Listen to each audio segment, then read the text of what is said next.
तीन पानी स्थित एक बैंक्वेट हॉल में भाजपा प्रत्याशी मोहन सिंह बिष्ट ने प्रधानमंत्री नरेंद्र मोदी की वर्चुअल रैली में हिस्सा लिया। इस दौरान उनके साथ भाजपा के सैकड़ों समर्थक मौजूद रहे।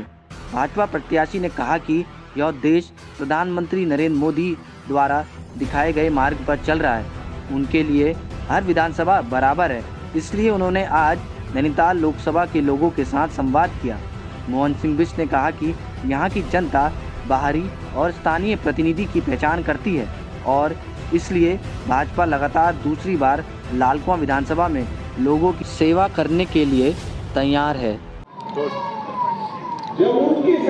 मोदी जी की वर्चुअल रैली में आप पहुंचे हैं, किस तरह की उम्मीदें आपको हैं और क्या सुना आपने, क्या बताया उन्होंने? नरेंद्र मोदी जी के जो ये वर्चुअल रैली चल रही है पूरे देश भर में लगातार सारे विधानसभाओं को लेकर सारी चीज़ों को लेते हुए जो है नरेंद्र मोदी जी रैलियों के वर्चुअल रैली के माध्यम से कार्यकर्ताओं को संबोधित करने का काम, कार्यकर्ताओं में जो है जोश भरने का काम माननीय नरेंद्र मोदी जी के द्वारा किया जा रहा है। और जिस प्रकार से हम लोगों में कार्यकर्ताओं में ऊर्जा का संचार हो और अपने प्रत्याशी के लिए, अपने दावेदारों के लिए जो है हम जो है पूर्ण रूप से फिर से उसी दुगनी ऊर्जा के साथ क्षेत्र में निकलेंगे। क्या लगता है आपको, क्यों लगता है कि भाजपा लगातार दूसरी बार यहाँ पर सरकार बना? क्योंकि भारतीय जनता पार्टी के द्वारा एक राष्ट्रवादी सोच की पार्टी है और राष्ट्रवादी सोच को लेते हुए आज पूरे देश का लोग ये, क्योंकि पूरा प्रदेश सैनिक बाहुल्य प्रदेश है और उनको देखते हुए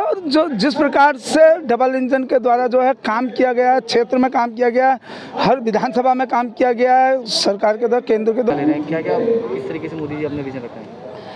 मोदी जी का तो एक ही विजन है कि भाजपा सरकार जो है उत्तराखंड में दोबारा आनी चाहिए और अपने जो मोदी जी द्वारा काम करें उस काम तक हमें जो है जनता तक पहुंचाना है। मोदी जी द्वारा जो योजनाएं चलाई जा रही थी, जो है कोरोना 2 साल कोरोना को हो गए, इन 2 साल के कोरोना में जो है कोई परिवार भूखा ना रहे, ये मोदी जी की योजना थी। उन घरों तक राशन पहुंचाने का काम जो है भाजपा के कार्यकर्ताओं ने किया, सरकार ने किया। इन कामों को लेके जो है आज जो वर्चुअल रैली हो रही है, ये हमारी जो उत्तराखंड सरकार में जो उत्तराखंड जो सरकार के चुनाव चल रहे हैं, जो 14 तारीख को चुनाव होना है, जो 14 फरवरी को हो रहा है, उसके लिए मतदाताओं को जागरूक करना है कि ये सरकार जो है देश हित में काम कर रही है और हमें ऐसे ही व्यक्ति को चुनना है। इसीलिए आज ये बैठक जो है लालकुआं विधानसभा की हो रही है और हम लोगों का एक ही वो है कि डॉक्टर मोहन सिंह बिष्ट को भारी मतों से यहाँ से विजय बनाना है। मोहन बिष्ट एक सरल स्वभाव के व्यक्ति हैं, लोगों के सुख दुख में खड़े रहते हैं, यही सोच के हम लोग यहाँ पे आए हैं। देखिए, अजय भट्ट से आके लड़े यहाँ पर प्रधानमंत्री बना रहे हैं, तो हम बाहरी प्रत्याशी के अपने राज्य में बाहरी। देखिए, वो आपका कहना ठीक है, मगर इसमें हमारा ये कहना है कि जैसे बिंदु खत्ता क्षेत्र है, इस विधानसभा का एक क्षेत्र बिंदु खत्ता है जहाँ पर न ग्राम प्रधान होता है, न नगर पालिका है, न नगर पंचायत का कोई चेयरमैन होता है, न वार्ड मेंबर होता है। वहाँ केवल 2 पद होते हैं, विधायक और सांसद। चूँकि सांसद का कार्यक्षेत्र बड़ा होता है तो इसलिए विधायक ही हर समय उपलब्ध उनको रहता है और विधायक ही उनके सारे काम करता है। सबका ये मानना है कि मुख्यमंत्री के इस तरह के काम हमारे पास नहीं है, हमें तो स्थानीय विधायक चाहिए जिस तक हम आसानी से पहुंच सकें। ग्राम का जो मामला है वो कहीं ना कहीं तो बड़े लेवल का है ना, क्योंकि आपके लोकल जो विधायक थे तुमको सेंट्रल से भी काम करने पाए, इस पे हाई लेवल के जो है उसकी। देखिए, हम इसी बात को कहना चाहते हैं, वर्तमान हमारी जो सरकार है इसके कार्यकाल में उसमें कुछ प्रगति हुई है और माननीय जो हमारे कह रहे हैं कि मैं राजस्व गाँव बनाऊंगा, ये जब स्वयं मुख्यमंत्री थे तो इन्होंने राजस्व गाँव वाली फाइल को 1 इंच नहीं हिलाया।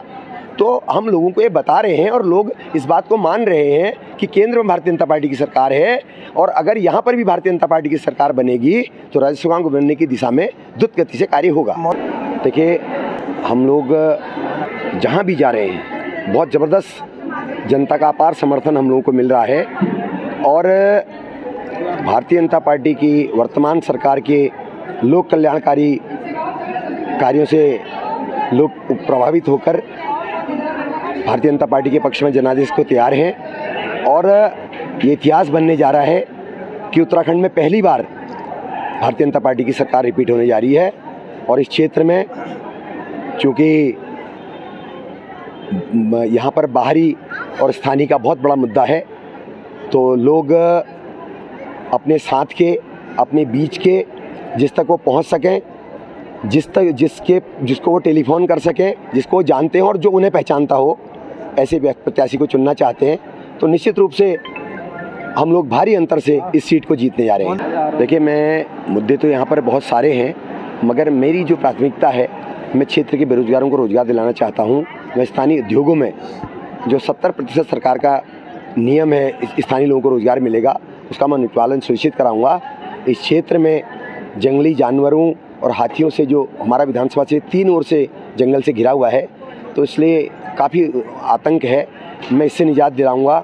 मैं हाईवे से जुड़ी समस्या, मैं गौला से जुड़ी समस्या और इंदिरा नगर के गंदे नाले से संबंधित समस्या और बिंदुखत्ता राजस्व गांव को लेकर जो लोगों का लंबे समय से संघर्ष रहा है, इन सब दिशाओं में कार्य करूंगा। मोदी का संबोधन से कितना उत्साह मिला है आपको? कार्यकर्ताओं को उत्साह मिला है और कार्यकर्ता आप देख रहे हैं कितनी बड़ी संख्या में माननीय प्रधानमंत्री जी को सुनने आए हैं। माननीय प्रधानमंत्री जी ने जो रोड मैप हमारे कार्यकर्ताओं के सामने रखा है, उसको कार्यकर्ता घर घर पहुंचाएंगे और लोगों को भारतीय जनता पार्टी के पक्ष में मतदान करने के लिए प्रेरित करेंगे। ये सब आना जाना लगा रहता है। भारतीय जनता पार्टी में लालकुआं नगर मंडल के उपाध्यक्ष आज शामिल हुए हैं, आपको शायद ये जानकारी नहीं है।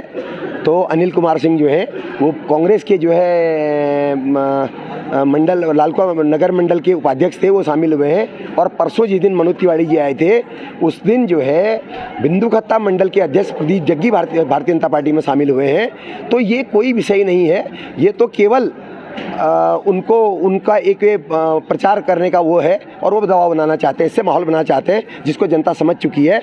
इससे कहीं कोई फर्क नहीं पड़ने वाला है। ये जो भी लोग जा रहे हैं, इनके साथ भारतीय जनता पार्टी का एक भी वोट नहीं जा रहा है। भारतीय जनता पार्टी का वोट भारतीय जनता पार्टी के साथ बना हुआ है।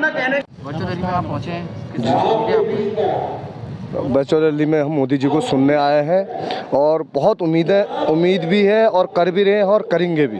मोदी से बहुत उम्मीदें हैं। किस तरीके की उम्मीद है आपको? बहुत सी उम्मीद, जैसे कि लोगों के लिए क्या कहते हैं, राशन की व्यवस्था हो या सिलेंडर की व्यवस्था हो, बहुत सी चीज़ों में जो हर घर तक मोदी जी को हर घर तक जानते हैं, इसलिए क्या कहते हैं यहाँ पर लोग आए हुए हैं सुनने के लिए।